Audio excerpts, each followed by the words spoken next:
Experiment is not a public opinion poll.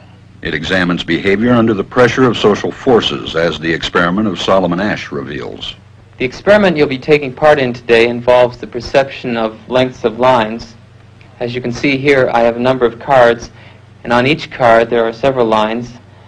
Your task is a very simple one. You're to look at the line on the left and determine which of the three lines on the right is equal to it in length. All right, we'll proceed in this order. You'll give your answer. Only one of the people in the group is a real subject, the fifth person with the white T-shirt. The others are confederates of the experimenter and have been told to give wrong answers on some of the trials. The experiment begins uneventfully as subjects give their judgments. 2, 2, 2, 2, 2, 3, 3, 3, 3.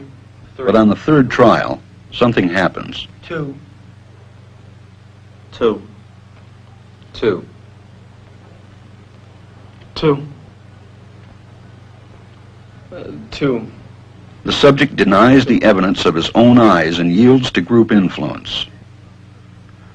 Asch found subjects went along with the group on 37% of the critical trials.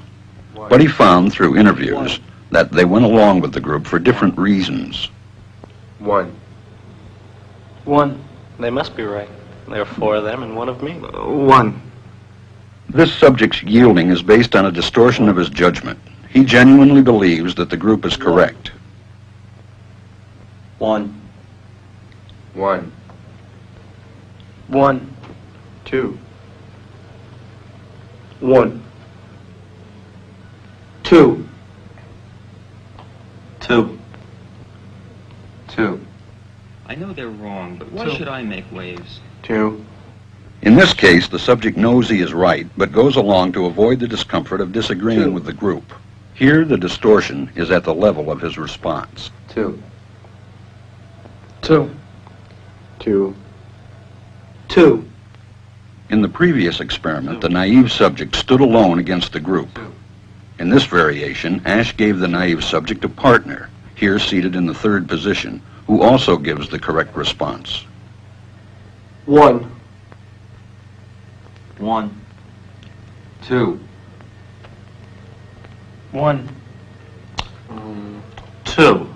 With a partner, yielding drops to only 5% of the critical trials compared to 37% without a partner. Although subjects report warmth and good feeling toward the partner, they typically deny that he played a role in their own independence.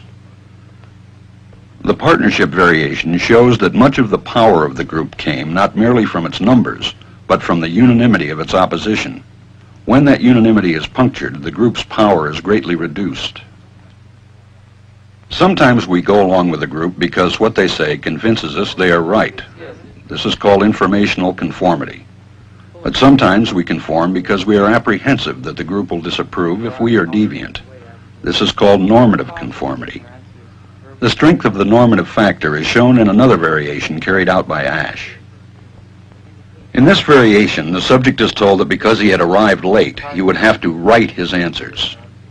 Subjects in this private response experiment are exposed to the same amount of misleading information as other subjects, but they are immune from any possible criticism by the group. 1. 1. 1.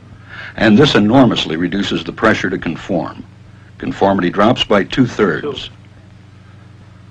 Asch's experiment is a classic. It reveals how people will deny what they see and submit to group pressure. It allows us not only to observe conformity, but to study the conditions that increase or reduce its occurrence.